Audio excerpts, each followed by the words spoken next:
నిన్నటి తరంలోని ప్రముఖ నిర్మాణ సంస్థలలో ఒకటి రంజిత్ మూవీస్. దీని వ్యవస్థాపకులు శ్రీ కాణూరి రంజిత్ కుమార్ గారు. వీరు 1938 మార్చి 24న కృష్ణా జిల్లాలోని కౌతవరం అనే గ్రామంలో శ్రీ కాణూరి రమానంద చౌదరి, శ్రీమతి విమలాదేవి దంపతులకు జన్మించారు.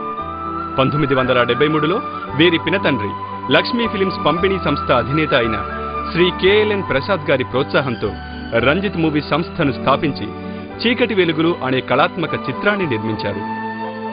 ఈ చిత్రంలో నటశేఖర కృష్ణ, వాణిశ్రీలు ప్రధాన తారాగణంగా నటించగా శ్రీ కెఎస్ ప్రకాష్ రావు గారు దర్శకత్వం వహించారు.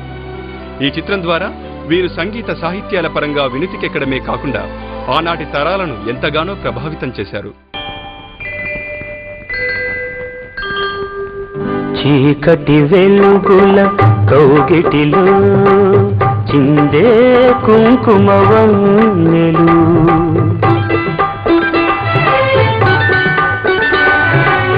చీకటి వెలుగుల కౌగిటిలో చిందే కుంకుమవన్నెలు, ఏకమైన హృదయాలలో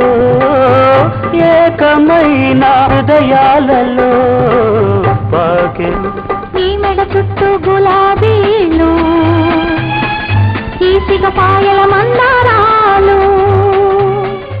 1976లో పాలగుమి పద్మరాజు గారి నల్లరేకడి అనే నవల ఆధారంగా సమాజాన్ని శాసించే ధనిక ధర్మం బడుగు బ్రతుకులను ఎంత నైరాశ్యానికి గురిచేస్తుందో తెలియజేసే మన ఊరి కథ అనే చిత్రాన్ని నిర్మించారు. దీనికి శ్రీ కె హేమంబరధరరావు గారు దర్శకత్వం వహించగా కృష్ణా జయప్రదలు ప్రధాన తారాగణంగా నటించారు. 1977లో ఆదర్శ చిత్ర పతాకంపై మనిషి వృత్తి ప్రవృత్తులలోని వైవిధ్యాన్ని హృదయానికి హత్తుకునేలా నిర్మించిన భారీ చిత్రం మా ఇద్దరి కథ. శ్రీ ఎన్టీ రామారావు గారి ద్విపాత్ర అభినయంతో ఈ చిత్రం రూపొందింది. ఈ చిత్రంలో జయప్రద, మంజుల, సత్యనారాయణ, రాజబాబులు సహనటులుగా నటించారు. ఈ చిత్ర బడ్జెట్ ని ఈ కాలం వ్యయంతో పోల్చి చెప్పాలంటే నేటి భారీ బడ్జెట్ చిత్రాలకు సమానం అవుతుందనేది ముమ్మాటికి నిజం. కాళ్లకు మొక్కేవాడొకడు, కాదరి తొక్కేవాడొకడు. ఒరే అన్నయ్య, ఎన్నిసార్లు మన ఇంటర్వ్యూలకు వెళ్ళినా ఈ వ్యవస్థ మారే వరకు నీకు నాకు ఉద్యోగం దొరకదురా. వద్దురా. నిరాశ మనిషి మంచితనానికి సమాధి కడుతుంది. సూర్యుడు అస్తమించబోతున్నాడని విచారించడం కంటే చంద్రుడు ఉదయించబోతున్నాడని నమ్మటంలోనే మనిషికి వెన్నెల కనిపిస్తుంది. 1978లో నిర్మించిన నాలాగా ఎందరో చిత్రంలో తాలిబొట్టు కోసం కలలు కన్న ఓ కన్నెపిల్ల బ్రతుకు వరకట్న కష్టాల బారినపడి బుగ్గిపాలు కావడం ప్రతి హృదయాన్ని కదిలిస్తుంది. ఈ చిత్రానికి గాను ఆంధ్రప్రదేశ్ ప్రభుత్వం రంజిత్ కుమార్ గారిని స్వర్ణనంది పురస్కారంతో సత్కరించింది. ఇలాంటి చిత్రాన్ని నిర్మించడానికి ధన కనక వస్తు వాహనాలే కాదు, గుండె ధైర్యం, సామాజిక బాధ్యత, సంపూర్ణ అవగాహన కావాలి. ఇదే చిత్రాన్ని మలయాళంలో అదయం అన్న పేరుతో పునర్నిర్మాణం చేసి అందరి ప్రశంసలు అందుకున్నారు. తదుపరి 1981లో ప్రముఖ తమిళ దర్శకులు కె బాలచంద్ర గారి దర్శకత్వంలో తొలికోడి కూసింది అనే చిత్రాన్ని ఆంధ్రప్రదేశ్లోనే నిర్మించి రాష్ట్ర ప్రభుత్వ నంది అవార్డుని పొందారు. అలాగే 1983లో కృష్ణగారు కథానాయకులుగా చట్టానికి 1000 కళ్ళు, లంకెబిందెలు అనే చిత్రాలని ఒకేసారి నిర్మించగా విజయ నిర్మల గారు దర్శకత్వం వహించారు. వ్యక్తిగతంగా రంజిత్ కుమార్ గారిది ఓ సంపన్న రైతు కుటుంబ నేపథ్యం అయినా సమాజంలోని సగటు మనిషి ఎదుర్కొంటున్న సమస్యలని ఇతివృత్తాలుగా తీసుకుని జీవిత సత్యాన్ని చాటారు. వృత్తిపరంగా, ప్రవృత్తిపరంగా శ్రీ రంజిత్ కుమార్ గారు చాలా సౌమ్యులు. ఆశ్రయించిన వారిని ఆదుకోవడానికి, నష్టపోవడానికి కూడా వెనకాడని వ్యక్తిత్వం గలవారు. అంతేకాకుండా రంజిత్ కుమార్ గారు చలనచిత్ర పరిశ్రమ హైదరాబాద్లో నిలబడడానికి ఎంతో కృషి చేశారు. ఫిలిం నగర్ సొసైటీ తొలి కార్యదర్శిగా మరియు ఆంధ్రప్రదేశ్ ఫిలిం ఛాంబర్ కార్యదర్శిగా పనిచేశారు. నిర్మాతలందరితోనూ, సాంకేతిక నిపుణులతోనూ ఎంతో స్నేహశీలిగా, పెద్ద దిక్కుగా ఉంటూ అందరినీ ఒకతాటి మీదకి తెచ్చి చిత్ర పరిశ్రమ అభివృద్ధికి ఎంతగానో కృషి చేశారు. ఇంకా ఎన్నో మంచి పనులు చేయాలని కలలు కన్నారు. కానీ 47 సంవత్సరాల వయసులోనే కన్నుమూయడం చిత్ర పరిశ్రమకి తీరని లోటు. చిత్ర పరిశ్రమ హైదరాబాద్ తరలి రావడానికి కృషి చేసిన వీరికి ఇక్కడ స్థిరపడిన ప్రతి కళాకారుడు, ప్రతి కార్మికుడు కూడా ప్రాతస్మరణీయులు అనడం అతిశయోక్తి కాదు. శ్రీ రంజిత్ కుమార్ గారి తనయుడు శ్రీ కెఎల్ దామోదర ప్రసాద్ తన తండ్రి అభిరుచులను, ఆశయాలను కొనసాగించడానికి రంజిత్ మూవీస్ ని శ్రీ రంజిత్ మూవీస్ గా నామకరణం చేసి అలా మొదలైంది అనే చిత్రాన్ని నిర్మించడం ఎంతో ఆనందదాయకం. ఈ చిత్రం విడుదలకి ముందే తన తదుపరి చిత్రాలకు కూడా అన్ని ఏర్పాట్లు చేసుకుంటూ ముందుకు వెళుతూ చలనచిత్ర పరిశ్రమ అభివృద్ధికి తన వంతు కృషి చేయాలని కలలు కంటున్న శ్రీ రంజిత్ మూవీస్ అధినేత శ్రీ కెఎల్ దామోదర ప్రసాద్ గారికి వారి తండ్రి గారైన శ్రీ రంజిత్ కుమార్ గారి ఆశీస్సులతో పాటు చిత్ర పరిశ్రమ పెద్దలందరి ఆశీస్సులు సహాయ సహకారాలు అందుతాయని ఆశిస్తున్నాము. అందరికీ నమస్కారం. ఈరోజు ఈ కార్యక్రమానికి నేను దాము పిలవగానే రావాలనుకున్నాను.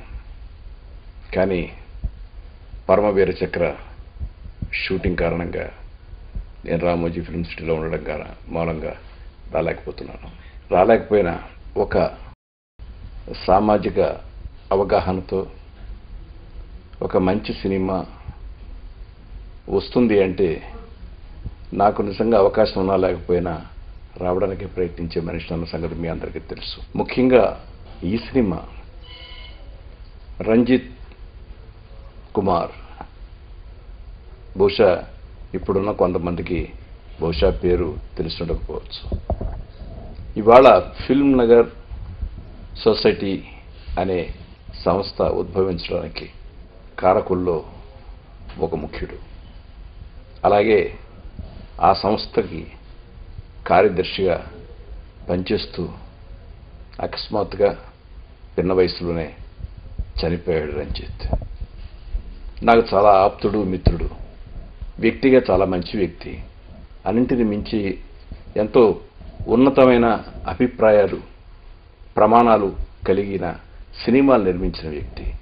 రామారావు గారితో సినిమాలు తీశాడు, కృష్ణ గారితో తీశాడు, అలాగే బాలచంద్ర గారితో తీశాడు. చాలా మంచి టేస్ట్ ఉన్న ప్రొడ్యూసర్. తర్వాత చాలా సంవత్సరాలకి వాళ్ళ అబ్బాయి నిజంగా మళ్ళీ ఇప్పుడున్న పరిస్థితుల్లో సినిమా నిర్మాణం చాలా కష్టమైన పరిస్థితుల్లో ఉన్నప్పుడు రోజుల్లో సినిమా తీయడానికి ముందుకు వచ్చాడంటే నిజంగా సాహసం. అది కూడా అలా మొదలైంది అని ఒక చక్కని ప్రేమకథతోటి ముందుకు వస్తున్నాడు. అది కూడా ఒక కొత్త దర్శకురాలిని, ఒక మహిళని పరిచయం చేస్తూ, మరి నందిని అనే ఆమెను పరిచయం చేస్తూ ఇవాళ ఈ సినిమా తీస్తున్నాడంటే అది అతనికున్న టేస్ట్కి, సినిమా పట్ల అతనికున్న తపనకి భావనగా నేను అనుకుంటున్నాను. ఇవాళ ఖచ్చితంగా వెళ్ళి డేట్స్ అడిగితే ఎవరైనా ఇస్తారు పెద్ద ఆర్టిస్టులు దాముకి. అయినా తన ముద్ర కోసం, ఒక నిర్మాతగా తన ముద్ర కోసం ఇవాళ ఈ సినిమా తీస్తున్నాడు. అతన్ని పరిశ్రమ ఎంకరేజ్ చేయాలి, ప్రెస్ ఎంకరేజ్ చేయాలి. ఇద్దరు ఎంకరేజ్మెంట్ ప్రజల్లోకి పెడితే ప్రజలు ఈ చిత్రాన్ని ఆదరించాలని మనసారా కోరుకుంటున్నాను. ఈ సినిమా విజయం రంజిత్ కుమార్కి ఆనందాన్ని కలుగజేస్తుందని నేను ఆత్మకి అనుకుంటున్నాను. Thank you very much. Shri Ranjith Kumar గారి చిత్ర ప్రస్థానంలోని ప్రముఖుల అందరి చిత్రాలను సేకరించడానికి విశేష ప్రయత్నం చేసినా అందరివి అందించలేకపోయినందుకు క్షమార్హులం. మా తండ్రి గారికి సన్నిహితంగా ఉండి సహకరించిన ఎందరో మహానుభావులు అందరికీ వందనాలు. మా ఈ ప్రయత్నం అలా మొదలైంది.